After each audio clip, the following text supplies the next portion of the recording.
Confession. I'm an ADHD coach and I still just do the 1-second scroll that somehow turns into 45 minutes. I know the strategies, I literally teach the strategies, and I still get caught in dopamine loops. What does help is adding friction outside of my head. And that is exactly what Brick does. Brick is a small physical device that blocks distracting apps by basically locking you out of them. With Brick, you choose which apps you want blocked, then tap your phone on the brick.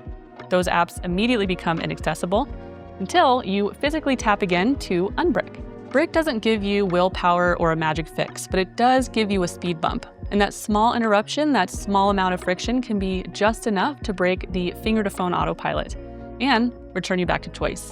I've got a lot of thoughts on this deceptively simple little device, what it does really well, and why it seems to be particularly useful for ADHD brains.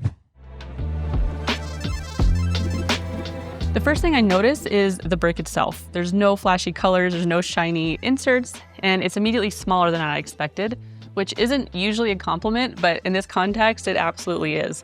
It's small enough to take with me, but not so small that it disappears the way tiny things like headphones always seem to. It fits easily in my hand, it's light, compact, solid. There's this kind of matte texture to it and a slight curve to it, so it feels very intentional rather than slippery or sharp. It also has this nice weight to it, and when it's near the right surfaces, you can feel it pull at the magnetic base. Setup is almost suspiciously easy. By the time I downloaded the app and paired it, I'm already choosing which apps I want blocked. I barely looked at the instructions, which, if you have ADHD, is kind of the real test, because if setup has any sort of friction, I just don't want to do it. So the fact that I'm up and running within minutes of opening the box means there's no barrier to actually trying it. The standard brick experience is very linear. You choose the apps you want to block, you tap your phone against the brick. Those apps are blocked. When you want them back, you tap again, that's it. And honestly, you could use Brick exactly like that and it would still work really well. But once you're set up, there are a few ways you can customize how it fits into your life. Instead of one big list of blocked apps, you can create different blocked app stacks for different situations. For example, if I want to do an hour of deep work, I can block all my social media and non-work related apps. If I want to exercise without distraction, I can create a stack that blocks everything but my music and health apps. If I want a full distraction-free evening, I can block everything. You set different app stacks for different moods or contexts, so you're not forcing one rule to cover every version of your day. You can set Brick to automatically brick and unbrick at certain times, during work hours, evenings, whatever you need. I set my brick hours in the early morning time, so I'm not tempted to wake up and immediately start scrolling. Once it's set, you just let it run. And if you ever need to override it, you can still unbrick manually with just a tap. All right, so activity tracking. You can see how long you've been bricked or unbricked. For some people, that's just mildly interesting, but for others, this is actually the center of the tool. Seeing the impact, noticing the patterns, understanding the difference it's making over time. And not in this shame type of way, in a way that creates more awareness and of an understanding of screen habits. And the key thing is, all of this sits on top of a setup that's still very simple. Tap to block, tap to unblock. Everything else is optional. So here's what actually changed when my phone became harder to access. What changed wasn't the motivation, it was negotiation. Normally, my brain runs this little script all day long. Just check this one thing, just for a second, check it, just a quick scroll. And that constant micro-negotiation costs more energy than we realize. Not just time, but actual mental bandwidth. This is cognitive load.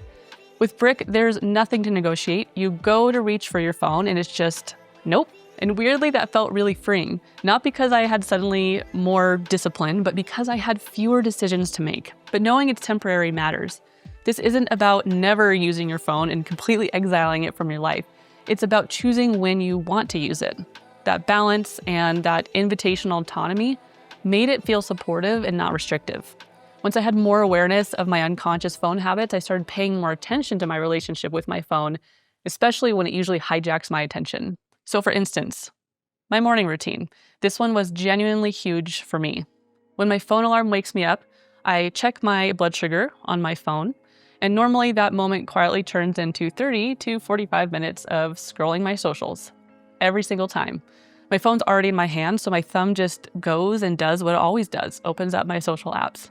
With Brick though, my social apps, Instagram, just wouldn't open. So I laid there for a second and that was it. That was the moment. There was this tiny pause where my brain went, oh, okay, I guess we're not doing that. So instead I brushed my teeth, did my morning routine, I made some tea, and my morning stayed calm. And my entire day followed. That one interruption made me realize how much time I was losing without ever really choosing to. Not because I actually want to scroll for 45 minutes, but because the habit, that programmed behavioral loop, just kept completing itself. The difference came when I stopped treating Brick as a simple app blocker and started treating it as part of my deep work ritual.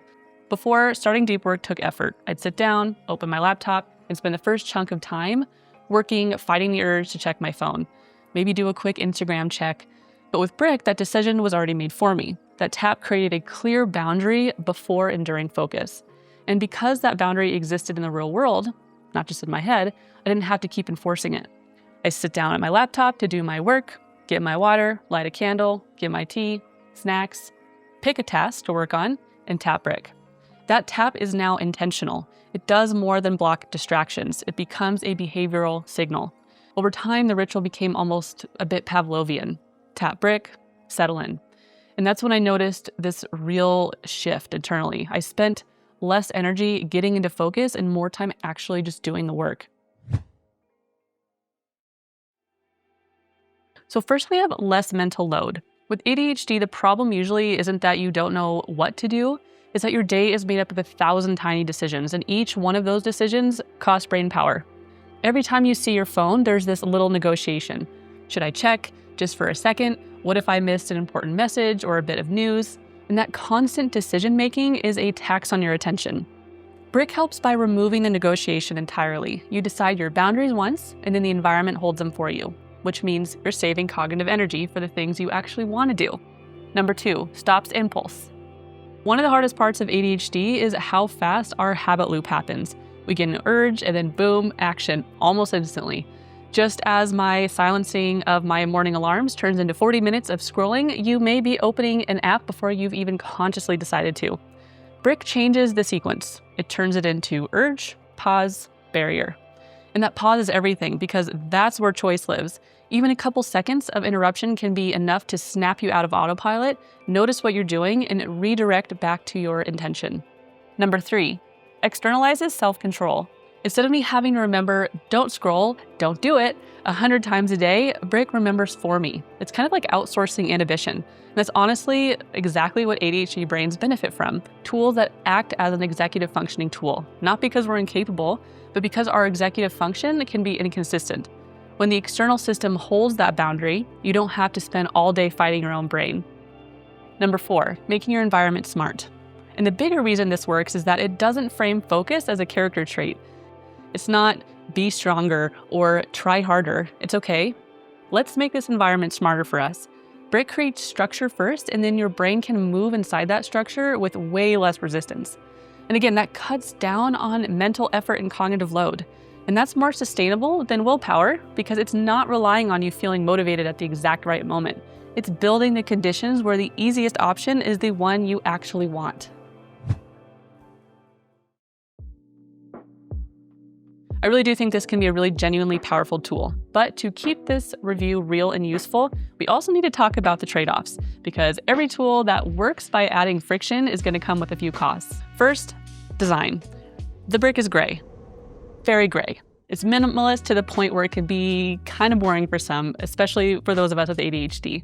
And the cost of that minimalist vibe is that it's also easy to visually ignore. So I would honestly recommend making it a little more visible. Decorate it, add a sticker, give it a tray, anything that helps it pop and reminds you to actually use it. There's also the cost of novelty-based motivation. As those of us with ADHD know, novelty fades fast. Brick may feel amazing at first because it's new and exciting, and then the newness factor can wear off. The cost of any tool is that we eventually habituate towards it. So you might need to keep it alive by moving it around, habit stacking it to an existing routine, or turning it into a ritual. Otherwise, it can become another object you own that you just forget to use. Lastly, medical needs and accessibility. So I first had a real concern here because my diabetes monitor apps are on my phone. The cost of blocking apps is that if you need constant access to certain tools, like medical, safety, family, this could be a deal breaker. But for me, the fact that you can whitelist certain apps completely saved it. With it, it becomes a big accessibility win. So I don't see these as bugs as much as trade-offs. Brick is choosing a specific approach here: physical friction and environmental boundaries. And these sometimes are the costs that come with that approach. Okay, so that's how I'd use Brick on its own, but I don't really think of tools like this in isolation. The real magic is how it fits into an entire ecosystem. So let's talk about where Brick really pairs well with my go-to ADHD tool, Flown. Flown is a virtual co-working platform built around body doubling. You join a live focus session, set an intention, and work alongside other people in real time. For ADHD brains, that combination of structure, gentle social pressure, and accountability is really powerful because it helps with task initiation, staying on track, and actually finishing the block of work. My ritual right now is super simple. I join a body doubling session on Flown, close any distracting apps, grab my water, grab a snack, set my work intention, and then tap Brick. And that one tap protects the entire hour. No checking Slack, no getting whisked away by Instagram, no quick peek at any of my social media. It turns the focus block into something sacred, like I'm stepping into a container and actually staying inside of it. So really, who is Brick for? I'd honestly recommend it for ADHD folks, of course, but also remote workers, deep work enthusiasts, and anyone who benefits from physical cues and clear boundaries. Brick works because it adds physical friction. So if you hate friction, if the idea of having to tap a device to get back into your apps makes you feel restricted or trapped, this probably isn't the right tool for you. But if you're someone who wants to protect your focus time and build more awareness around your screen habits, especially the unconscious autopilot checks, Brick can be a really powerful support. If you're curious, don't overthink it. Try one experiment, 1 hour, one deep work session, brick your phone and see what you notice. What kind of focus do you want to protect? Your mornings, your creativity, maybe it's your deep work? Because whatever you choose, that's not just a productivity goal, it's a quality of life choice. And you don't have to protect it perfectly. You just have to protect it consistently. Your brain will still try to bargain with you, and that is totally normal. But every time you choose the boundary, you're building that trust with yourself.